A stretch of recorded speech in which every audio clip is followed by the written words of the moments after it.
चलिए प्यारे दोस्त, 16 वस्तु का विक्रय मूल्य 20 वस्तु के क्रय मूल्य के बराबर हो तो लाभ या हानि होगा। कुछ नहीं करना है भाई, 16 वस्तु क्या कहा, ये विक्रय मूल्य, तो इसे लिखेंगे एसपी, और यहां बोला है 20 वस्तु का सीपी, तो यहां पे लिखेंगे सीपी बराबर है।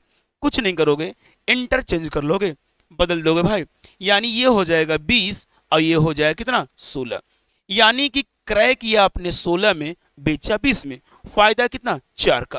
कितना से, क्रय मूल्य से, नीचे 16 गुना बाबू 100, 4 से काटोगे 4 चौको 16, 4 से काटोगे तो आपका उत्तर आएगा कितना, 25%, और 25% क्या होगा, लाभ होगा। ऐसी वीडियो के लिए चैनल को शेयर करें।